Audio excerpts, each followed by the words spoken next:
मैं हर्षवर्धन त्रिपाठी जी, आप तो बड़े लंबे समय तक वहां रह के आए। ये जो कांग्रेस की प्रवक्ता कह रही थी कि वहां पे पीने के पानी का इंतजाम नहीं है, आम लोगों के लिए इंतजाम नहीं है, ऐसा कुछ था क्या? क्या आपने क्या महसूस किया वहां? आप तो घाट घाट घूम रहे थे, मैं देखा। हर जी और जी, आज जो दिन है और जो रात में दुर्घटना हो गई, तो उसके बाद कोई भी बात आप करेंगे तो कहा जाएगा कि भाई अगर सब कुछ ठीक ही था तो 30 लोगों ने अपनी जान कैसे गंवा दी। और मैं बार बार कहता हूं, फिर से दोहरा रहा हूं कि सारा हालांकि तब तो ये भी कहा जाएगा ना हर्ष जी कि जब सब कुछ गड़बड़ी था तो 15 करोड़ लोग अब तक स्नान कैसे कर लिए? नहीं, मैं उसी पे आ रहा हूं कि जब सारा यश योगी आदित्यनाथ को जाएगा तो अगर कोई अपयश का हिस्सा आएगा तो वो भी उसी सरकार का आएगा, उसी मेला प्रशासन का आएगा, उन्हीं अधिकारियों का आएगा। लेकिन मैं चूंकि 2001, 2007, 2013, 2019 और 2025 इतने कुंभ और अर्धकुंभ रिपोर्ट कर चुका हूं। इस कुंभ में दावे के साथ कह सकता हूं कि जितने लोग इस पैनल में बैठे हैं, मैं 8 दिन कुंभ क्षेत्र में रह चुका हूं। अलग अलग 3 चरणों में 8 दिन मैं कुंभ में रह चुका हूं। रात भी कुंभ क्षेत्र में बिता चुका हूं। मेरा घर दारागंज है जो कुंभ क्षेत्र में ही आता है। ऐसा शानदार प्रबंधन, ऐसा शानदार इंतजाम मैंने किसी और कुंभ में नहीं देखा। बिना किसी संकोच के मैं ये कह सकता हूं। आपको मिला होगा ना जितने सबक लेने थे, जैसे उदाहरण के लिए मैं बताऊं, 2013 में कुंभ क्षेत्र में कुछ नहीं हुआ था। जब अखिलेश यादव जी की सरकार थी तो कुंभ क्षेत्र में नहीं हुआ। वो हुआ कहां था?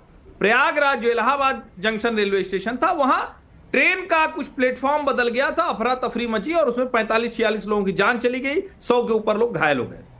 सबक लिया गया। 19 के कुंभ में कोई घटना नहीं हुई, शानदार तरीके से कुंभ हुआ था। 25 के कुंभ में रेलवे के साथ मिलकर क्या किया गया? प्रयागराज जंक्शन पर जितनी ट्रेनें अलग अलग दिशा से आती हैं, ये दिल्ली की तरफ से आएगी तो सूबेदारगंज रुक जाएगी, उधर जो दूसरा रूट है उस तरफ से आ रही तो नैनी और छिवकी रुक जाएगी, इधर की तरफ से आ रही है तो फाफामऊ रुक जाएगी, इधर आ रही तो झूसी रुक जाएगी। यानी प्रयागराज स्टेशन पर भी उतनी भीड़ नहीं इकट्ठा हो, यह किया गया। एंट्री एग्जिट पॉइंट सुरक्षित किए गए। इसके पहले गंगा पथ बना जो 8 किलोमीटर नया बना, 3.5 किलोमीटर पुराना है जो 19 में नाग बासुकी से संगम बना। और ये कमाल के काम हुए जो मतलब जिसको कहते हैं ना इंफ्रास्ट्रक्चर पुश। वो आपको जो सब कुछ ठीक दिख रहा है, शहर जो चलता हुआ दिख रहा है, सांस लेता दिख रहा है, वो इन वजहों से हुआ। जो रात में हुआ, निश्चित तौर पर अधिकारियों को और बेहतर तरीके से वहां चौकन्ने रहना चाहिए था। वहां ये नियम है, लोग जाते हैं रात में, वहीं लेट भी जाते हैं, सो भी जाते हैं, सुबह पहला दर्शन करते हैं, तुरंत जो अधिकारी ने अभी तक रिजाइन क्यों नहीं किया? उनकी चरण रज लेते हैं। अगर अधिकारियों की जिम्मेदारी है, वो अगर ये आप कोई नई बात नहीं, तो अधिकारी को अपना रिजाइन देना चाहिए। कुछ और अधिकारियों को जो ज्यादा समझ रखते हैं उनको वहां करना चाहिए था। और एक जो मूर्खतापूर्ण बात लगातार चल रही है कि वीआईपी की वजह से हो गया।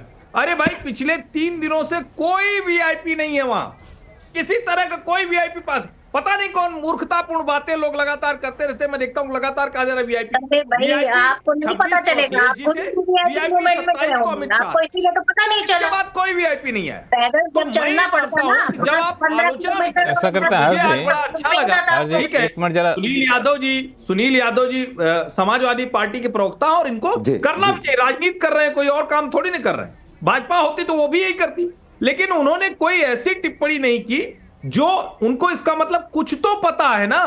मैं कह रहा हूं भाई, आप कुंभ जान लीजिए, मेला जान लीजिए, कहां लगता है वो जान लीजिए, गंगा का पाट कहां है वो जान लीजिए, 2001 से अभी तक कितना बढ़ गया है वो जान लीजिए, तब आप इस पर टिप्पणी कर पाएंगे। और फिर भी मैं कह रहा हूं कि जिम्मेदारी तो जैसे यश योगी सरकार का है, तो जो अपयश आएगा वो भी योगी सरकार का ही होगा। बिल्कुल, यश जिनको जाएगा, अपयश भी तो उन्हीं को जाएगा। रोहन गुप्ता जी, इस पर आपका रिएक्शन लूंगा। इससे पहले जब विजय त्रिवेदी जी के पास जाता हूं, विजय जी आप गए थे जब कुंभ, तो आपको कुछ ऐसा ग्रे एरिया दिखा क्या कि शायद यहाँ पे ज़्यादा मुस्तैदी होती तो इस तरह के आशंका कभी हुई हो कि ये लूप होल से इसको ठीक करना चाहिए, वरना कभी भी इस तरह के हालात हो सकते हैं, भगदड़ हो सकते हैं?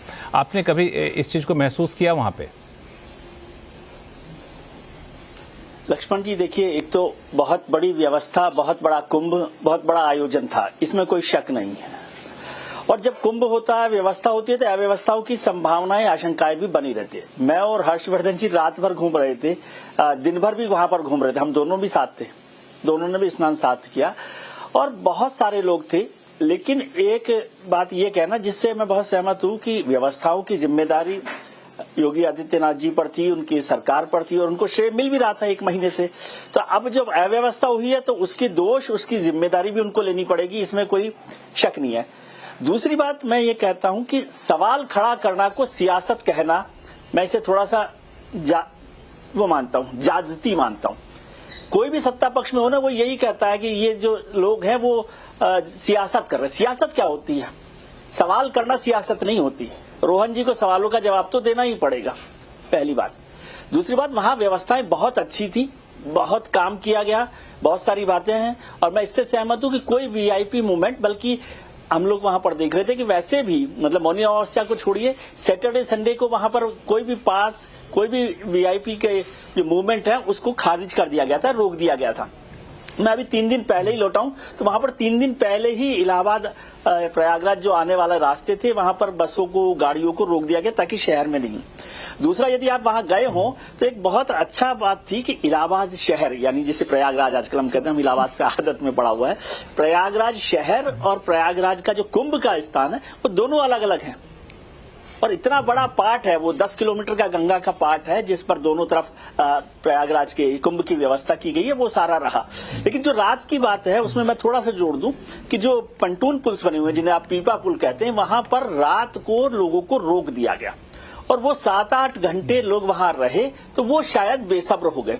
वो रोके इसलिए गए थे क्योंकि जो अखाड़ों का स्नान होता है वो सबसे पहले होता है कुंभ की परंपरा में, अमृत स्नान में या शाही स्नान में सवेरे 4 बजे, तो उसको ध्यान में रखा गया और उसमें से शायद कोई भीड़ निकलकर वो बैरिकेटिंग तोड़कर यहां पर आ गई। एक ऑफिसर साहब का भी वीडियो वायरल हो रहा है, वो कह रहे हैं कि लोग निकलिए यहां से, सोते मत रहिए और अपना स्नान करके जाइए, तो वो रही। लेकिन मैं ये कहता हूं यदि 10 करोड़ लोग आ रहे हैं तो आपको बैरिकेटिंग की व्यवस्था भी वैसी ही करनी पड़ेगी ना कि बैरिकेटिंग ना टूट जाए। वो रस्सी, देखिए आप अपने घर में कार्यक्रम करते हैं तो रोकने के लिए मालाएं लगाते हैं, जब भीड़ आती है तो रस्सियां लगाते हैं, बड़ी भीड़ होती है तो बैरिकेटिंग डबल करते हैं, तो वो व्यवस्था भी देखनी होगी। एक सरकार को यह समझना चाहिए कि सवाल खड़े करना, प्रशासनिक व्यवस्था पर सवाल खड़े करना, मुख्यमंत्री पर सवाल खड़े करना नहीं होता है, समझिए।